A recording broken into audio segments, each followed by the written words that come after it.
नमस्कार साथियों, मैं मनीष भारती संस्कृति आईएएस प्लेटफॉर्म पर आप सभी का स्वागत करता हूं। साथियों, जैसा कि आप जानते हैं कि वित्त मंत्री निर्मला सीतारमण जी ने केंद्रीय बजट 2026-27 जारी कर दिया गया है और इसके माध्यम से ये एक टारगेट रखा गया है कि लोक लुभावन बजट को ना पेश किया जाए, बल्कि आने वाले 20-25 साल में भारत कैसा दिखेगा इसको लेकर के बातें की जाए। यानी कि कुल मिलाकर के हमारा जो ये मानना है, केंद्र सरकार ये सोच के चल रही है कि अपनी आज़ादी का शताब्दी वर्ष जब हम सेलिब्रेट कर रहे होंगे, यानी कि हम वर्ष 2047 में जब प्रवेश कर जाएंगे, तब हमें क्या क्या होना चाहिए हमारे पास, उन सब चीज़ों को देखते हुए, यानी कि कुल मिलाकर के एक विकसित भारत का जो कॉन्सेप्ट है उसके लिहाज से ये बजट पेश किया जाना चाहिए और यही बात इसमें फोकस किया गया है। इन्हीं सब चीज़ों को देखते हुए इंफ्रास्ट्रक्चर पर, मेडिकल सेक्टर पर, एजुकेशन सेक्टर पर, स्किल एंड डेवलपमेंट पर इस बजट में केंद्र सरकार ने काफ़ी ज़्यादा फोकस किया गया है। इसके अंतर्गत कहा गया है कि देश में रेलवे इंफ्रास्ट्रक्चर को बेहतर करने के लिए 7 नए रेलवे कॉरिडोर बनाए गए हैं, 3 नए एम्स की घोषणा की गई है और खास ही भारत सरकार ये चाह रही है कि मेडिकल सेक्टर में भारत दुनिया का लीडर बन सके। तो मेडिकल टूरिज्म कैसे बढ़ेगा, इस बात को लेकर के भी चर्चा किया गया है। इसके साथ एजुकेशन और सेमीकंडक्टर, इन सब चीजों पर भी विस्तार से चर्चा किया गया है। कुल मिलाकर के ये बजट जो है विकसित भारत के संकल्प को दोहराता हुआ नजर आ रहा है। तो इसमें क्या क्या बातें विस्तार से की गई है, जरा समझने की कोशिश करते हैं, एक एक चीजों को देखते हैं। वित्त मंत्री निर्मला सीतारमण ने भाषण की शुरुआत में कहा कि इस बजट में ग्लोबल अनिश्चितताओं के बावजूद मजबूत बजट पर फोकस किया गया है। इसके अलावा इस साल के बजट में युवा शक्ति पर फोकस किया गया है। अब देखिए यहाँ पर ग्लोबल अनिश्चितता, जैसा कि हम जानते हैं कि ट्रंप ने 50% टैरिफ भारत पर लगाया है। इसके अलावा दुनिया के कई भागों में, चाहे वो यूक्रेन रसिया का वॉर हो, चाहे वो इजराइल हमास के बीच की स्थिति हो, वेनेजुएला की स्थिति आप समझ रहे हैं, तो इसके अलावा ईरान इन्वॉल्व है, चाइना, ताइवान, भारत भी पाकिस्तान से ऑपरेशन सिंदूर में उलझा। तो कुल मिलाकर के देखेंगे दुनिया भर के अलग अलग भागों में एक अनिश्चितता का माहौल बना हुआ है। भारत के शेयर मार्केट की स्थिति देखेंगे तो यह पूरी कहानी कहता हुआ भी नजर आता है। इन तमाम चीजों के बीच में मजबूत बजट को लेकर के बात करना और दूसरी बात युवा शक्ति पर फोकस करना, यानी कि भारत की अधिकांशता आबादी जो है वो 35 साल से कम की है। तो जाहिर सी बात है युवा शक्ति को रोजगार चाहिए, उसको कौशल विकास चाहिए, उनके आज के आधार पर शिक्षा का माहौल चाहिए। इन सब चीजों को लेकर के ये बजट ध्यान में रखा गया है। इसमें सरकार के कदमों से 7% का विकास और गरीबी कम करने में मदद मिलेगी, ऐसा कहा गया है। और कहा गया है कि वैश्विक बाजार से एकीकृत भारत को भी होना पड़ेगा यदि समय के साथ आपको कदम ताल करना है तो। और आप चाहते हैं 2047 तक अगर आपकी अर्थव्यवस्था विकसित अर्थव्यवस्था बन जाए तो निश्चित तौर पर आपको भी विश्व के आधार पर ही चलना पड़ेगा। तो बजट में किन किन बातों को विशेष तौर पर चर्चा में लाया गया है, जो हमारे अर्थव्यवस्था का सेकेंडरी सेक्टर है यानी कि मैन्युफैक्चरिंग, उसको कैसे तेज किया जाए। एमएसएमई को लेकर के बेहद जोर दिया गया है, चैंपियन एमएसएमई का निर्माण करने की बात की गई है। कहीं भी अगर आपके देश में निवेश आता है तो इंफ्रास्ट्रक्चर बेहतर होना बेहद जरूरी है, तभी इन्वेस्टमेंट आएगा, तभी रोजगार उत्पन्न हो पाएगा और यहीं से जो है राष्ट्र विकास के रास्ते आगे बढ़ पाएगा। दीर्घकालिक ऊर्जा सुरक्षा, चूंकि आज भी हम अपनी ऊर्जा जरूरत का 80% जो है ऑयल वगैरह ये क्या करते हैं, वो आयात कर रहे हैं। तो जाहिर सी बात है हमें ऊर्जा सुरक्षा चाहिए। आने वाले समय में हम अगर जिस तरह से इंडस्ट्री बढ़ रहा है भारत में, जो स्टार्टअप से इकोसिस्टम तैयार हुआ है, अमेरिका और चाइना के बाद जो है हम तीसरे नंबर पे हैं, तो ऊर्जा मांग बढ़ने वाला है, डिमांड बहुत तेजी से बढ़ने वाला है। तो लॉन्ग टर्म के लिए हमें एनर्जी सिक्योरिटी चाहिए। इसके अलावा जो सबसे महत्वपूर्ण है वह स्वास्थ्य सेवा, चूंकि कहा जा रहा है कि आने वाले 25-30 सालों में भारत के एक बड़ी आबादी जो है वो क्या होने वाली है, सीनियर सिटीजन होने वाली है, वृद्ध होने वाली है। और अभी से भी आपको देखना पड़ेगा, जैसे डायबिटीज है, कैंसर है, इसका वर्ल्ड कैपिटल इंडिया बनता हुआ नजर आ रहा है। तो मेडिकल सेक्टर पे आपको बहुत ज्यादा फोकस करने की आवश्यकता होगा। इन्हीं सब चीजों को ध्यान में भी रखा गया है। अब यहाँ पर टेक्सटाइल इंडस्ट्री को लेकर के बात किया गया, इसे आप एमएसएमई सेक्टर के अंतर्गत जोड़ सकते हैं। इसके अंतर्गत जो है एकीकृत कार्यक्रम को लेकर के बातें की गई है। खास करके इसे एक और नजरिए से देखना चाहिए कि ग्रामीण अर्थव्यवस्था को कैसे इसके माध्यम से बेहतर किया जाए। और ठीक है, और यहां पर अगर आप जोड़ेंगे तो ये महिला सशक्तिकरण से भी जाकर के ये पॉइंट जुड़ता हुआ नजर आएगा। तो देखिए जैसे कि खादी हो गया, हथकरघा हो गया, हस्तशिल्प, इसको बढ़ावा देने के लिए एक योजना लाने की बात की गई है। इसके अंतर्गत महात्मा गांधी ग्राम स्वराज्य पहल लाने की चर्चा किया गया है, क्योंकि गांधी जी हमेशा कहते थे ग्राम स्वराज्य की संकल्पना, यानी कि जब गांव मजबूत होगा, गांव की अर्थव्यवस्था मजबूत होगी तो निश्चित तौर पर पलायन भी गांव से रुकेगा, लोगों को रोजगार भी मिलेगा। तो इन सब चीजों के लिए खादी, हथकरघा और हस्तशिल्प को बढ़ावा देने की बात की गई है। वस्त्र कौशल इकोसिस्टम को बढ़ावा देने और आधुनिकता के लिए समर्थ 2.0 मिशन की बात किया गया है यहाँ पर। इसके अलावा प्राकृतिक, मानव निर्मित और न्यू एज फाइबर में निर्भरता के लिए राष्ट्रीय फाइबर योजना बनाने की बात की गई है। देखते चलिए कि कैसे कैसे वस्त्र उद्योग को डेवलप किया जाएगा, क्योंकि भारत के जो टेक्सटाइल इंडस्ट्री है इसकी डिमांड अब पूरी दुनिया में बढ़ रहा है, तो जाहिर सी बात है हमें इस पर और ज्यादा फोकस करने की आवश्यकता है। परंपरागत टेक्सटाइल क्लस्टर को आधुनिक बनाने के लिए वस्त्र उद्योगों का विस्तार और रोजगार योजना कैसे तैयार हो सकता है, इस बात को लेकर के काम किया गया है। पांचवा, जो जारी योजनाएं हैं, जो पहले से स्कीम चल रहा है, उसको और किस तरह से इंटीग्रेट करना और उसको कैसे बढ़ावा देना, राष्ट्रीय हथकरघा और हस्तशिल्प कार्यक्रम के माध्यम से जोड़ना, इस बात को लेकर के चर्चा किया गया। छठा, विश्व स्तरीय और टिकाऊ वस्त्रों और परिधानों के लिए टैक्स इको पहल कैसे डेवलप किया जाए, इन चीजों को लेकर के बात की गई है। और सातवें स्तर पर बात किया जाए तो चुनौती के स्तर पर मेगा टेक्सटाइल पार्क की स्थापना करने की बात की गई है। अब ये देखना होगा कि ये जो मेगा टेक्सटाइल पार्क्स होंगे वो कहां कहां स्थापित किए जाएंगे, ये आने वाले समय में हमें डिटेल से पता चल जाएगा। क्या मुख्य घोषणाएं हैं, बाकी चीजों को लेकर के जरा देखते हैं। 2025 में रेयर परमानेंट मैग्नेट, सबसे ज्यादा जरूरत यही आज हम देखेंगे चर्चा में आ रहा है। चीन और अमेरिका के बीच भी जो विवाद बढ़ता जा रहा है वो रेयर परमानेंट मैग्नेट को लेकर के बढ़ता जा रहा है, तो आज की हमारे लिए आने वाले समय में ये जरूरत है। इन सब चीजों को लेकर के स्कीम शुरू किया गया है। इसे आगे बढ़ते हुए खनिज संपन्न राज्यों की मदद की जाएगी, वो सारे राज्य जहां पर जो खनिज संपदा से संपन्न है उस पर फोकस किया गया है। 5 राज्यों में रेयर अर्थ मिनरल्स के डेडिकेटेड कॉरिडोर बनाने की बात की गई है। इसके अलावा EMSPLIL स्कीम का आवंटन जो है 20,000 से बढ़ा करके 40,000 करोड़ रुपया किया जाएगा। और खास करके इंडिया सेमीकंडक्टर मिशन, ये सबसे महत्वपूर्ण है। उपकरण और सामग्री उत्पादन सप्लाई चेन मजबूत करने के लिए ISM 2.0 पहल भी शुरू किया जाएगा, क्योंकि हम लगातार चाह रहे हैं कि सेमीकंडक्टर में हम दुनिया से पिछड़े नहीं। आने वाले समय में सेमीकंडक्टर हमारे लिए, इस पूरी दुनिया के लिए सबसे महत्वपूर्ण है, इसलिए हम इस पर लगातार फोकस करते नजर आ रहे हैं। इसके अलावा कहां कहां और काम किया गया है, 5 साल में बायोफार्मा में 10,000 करोड़ रुपए के निवेश करने की बात की गई है। देखिए हम लगातार चाह रहे हैं कि हम मेडिकल टूरिज्म में जो है वो अग्रगण्य देशों में आ जाए। अभी एक रिपोर्ट आया था जिसमें कहा गया कि भारत जो है मेडिकल टूरिज्म के मामले में 5वें नंबर पर इस दुनिया में पहुंच गया है, लेकिन हमारी कोशिश है कि हम टॉप 3 कंट्री में आ सके। अगर अमेरिका के हिसाब से बात करेंगे, चाइना के हिसाब से जापान, फ्रांस, ब्रिटेन, जर्मनी, यहां पर मेडिकल फैसिलिटी बहुत महंगा है, तो जाहिर सी बात है उसके मुकाबले भारत में गुणवत्ता भी भारतीय डॉक्टरों का बहुत अच्छा है और यहां पर सस्ता भी है।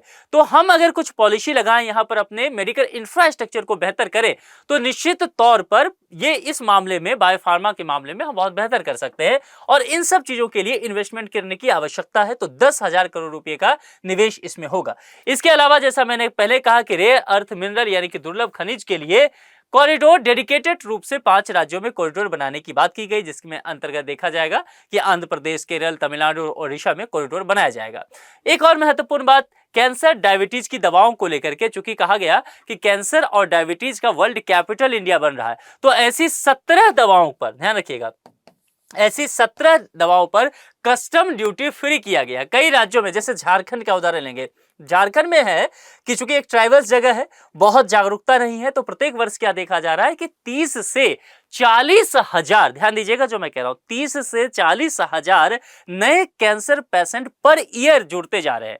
तो अब इतने लोगों के लिए निश्चित तौर पर, एक राज्य की मैं बात कर रहा हूं, अब भारत के तमाम राज्यों की स्थिति देख लीजिए, इसलिए भारत को कैंसर का वर्ल्ड कैपिटल कहा जाने लगा है। खास करके survival cancer, breast cancer, lungs cancer देखेंगे, ये बहुत बढ़ता जा रहा है। इसके अलावा आप भारत में देखेंगे तो चाहे वो झारखंड के अलावा बिहार की भी यही कंडीशन है, दक्षिण भारत के राज्यों का यही कंडीशन है, पंजाब हरियाणा तरफ चले जाइए, वहां तो पूरी तरह से एक ट्रेन चलता है जिसको कैंसर एक्सप्रेस ही कहा जाता है।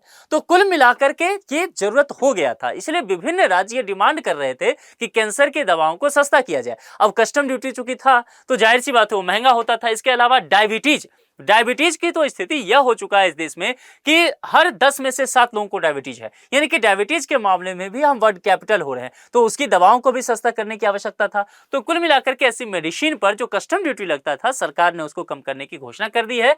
तो कैंसर के 17 दवा और डायबिटीज के जो मेडिसिन है ये अब सस्ता होता हुआ नजर आएगा, और ये मेडिकल इंडस्ट्री के लिए निश्चित तौर पर आम लोगों के लिए बहुत बड़ा कदम है। टेक्सटाइल पार्क की स्थापना करने की बात की गई है। जैसा मैंने पहले भी कहा कि सरकार इस बात को लेकर के पहले से ही है सतर्क कि हमें बड़े स्तर पर, यानी कि मेगा टेक्सटाइल पार्क चाहिए, बहुत बड़े स्तर पर टेक्सटाइल पार्क चाहिए, क्योंकि भारतीय वस्त्रों की पूरी दुनिया में डिमांड बढ़ रही है, तो हम इसके माध्यम से आपूर्ति कर पाए उस डिमांड का। महात्मा गांधी हैंडलूम योजना की बात की गई है, जिसका मैंने आपसे पहले ही कहा कि हस्तशिल्प हो गया, हथकरघा हो गया, खादी हो गया, इसको बढ़ाने के लिए यह किया गया है। वस्त्र उद्योग सेक्टर को पूरी तरह से सरकार चाह रही है कि हम रिफॉर्म कर दे, यानी कि आधुनिक जरूरत क्या है। देखिए आज जैसे जेनजी जनरेशन है, तो जेनजी जनरेशन का जो स्टाइल है, कपड़ा पहनने का जो तौर तरीका है, यूरोप अमेरिका के लोग कैसे कपड़ा पहन रहे हैं, वो नए किस्म के डिजाइन की चीजें पहनना चाह रहे हैं। वो बहुत महंगा लेना नहीं चाह रहे ब्रांडेड, वो चाह रहे हैं कि डिजाइन बहुत अच्छा मिले और सस्ते दामों पे मिल जाए। तो उसके हिसाब से आपको अपना पूरा टेक्सटाइल इंडस्ट्री रिफॉर्म करना पड़ेगा। अब इन सब चीजों को लेकर के बजट में ठीक ठाक काम किया गया। अब यहां पर समझिए, अगर आप टेक्सटाइल इंडस्ट्री में फोकस करते हैं तो आपके यहां टेक्सटाइल इंडस्ट्री का आकार बहुत बड़ा है और इस क्षेत्र में बहुत सारे लोगों को रोजगार मिल रहा है। तो जाहिर सी बात है जो बुनकर है उसको फायदा मिलेगा। और ये ट्रंप का जो भी 50% जो टैरिफ लगा है उसका काट भी है, क्योंकि ट्रंप का 50% टैरिफ से जो एक सेक्टर भारत का सबसे अधिक प्रभावित हुआ है वो टेक्सटाइल इंडस्ट्री है। क्योंकि जो ई कॉमर्स कंपनियां हैं, चाहे वो वॉलमार्ट हो गया या अमेजन हो गया, जो अमेरिकी कॉमर्स कंपनियां हैं, यहां से स्टॉक लेना बंद कर चुकी है। तो उस लिहाज से इसे देखा जा रहा है कि ये अपने आप में टेक्सटाइल इंडस्ट्री के लिए एक जान देने वाला कदम है। तो ये आने वाले समय में भी देखने को मिलेगा। रणनीतिक और अग्रणी क्षेत्रों में विनिर्माण को विस्तार दिया जा रहा है। हुआ क्या कि हमने क्या किया, अपने अगर अर्थव्यवस्था के को समझ को देखें तो हम एग्रीकल्चर से सीधा जंप मारे और सर्विस सेक्टर पर पहुंच गए। हमने विनिर्माण क्षेत्र पर ठीक से काम नहीं किया। तो जाहिर सी बात है हमारा जो सेकेंडरी सेक्टर है वो कमजोर हुआ, और सेकेंडरी सेक्टर कमजोर होने की वजह से हमारा जो एक तरह से कह सकते हैं इंडस्ट्रियल एरिया है और वो पूरा कमजोर होता गया, वहां निवेश नहीं आया, रोजगार नहीं बढ़ पाया। तो अब सरकार कोशिश कर रही है कि विनिर्माण का कैसे विस्तार किया जाए।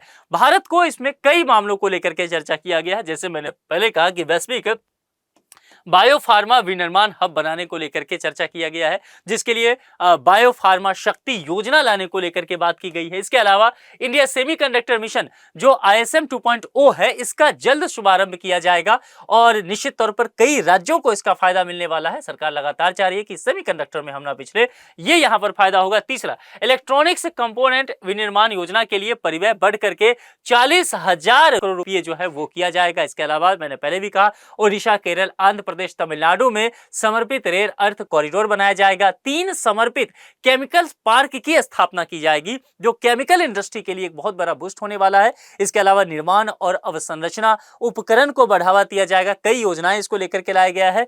इसके अलावा जो है कंटेनर विनिर्माण योजना हेतु 5 वर्षों के लिए 10,000 करोड़ रुपए का बजट आवंटन यहां पर किया गया है। ये इस एरिया को बूस्ट देता हुआ नजर आएगा। और 200 विरासत औद्योगिक क्लस्टर के पुनर्निर्माण के लिए योजना भी पेश की जाने की बात की गई है। तो कुल मिलाकर के देखेंगे ये बजट इस सेक्टर के लिए महत्वपूर्ण होता हुआ नजर आ रहा है। अब एक एरिया पड़ता है वो है डिफेंस, क्योंकि निश्चित तौर पर हमारे अगर आप आर्मी चीफ या प्राइम मिनिस्टर, डिफेंस मिनिस्टर को देखेंगे तो वो कहते हैं कि भारत ढाई फ्रंट पर लड़ता हुआ नजर आ रहा है।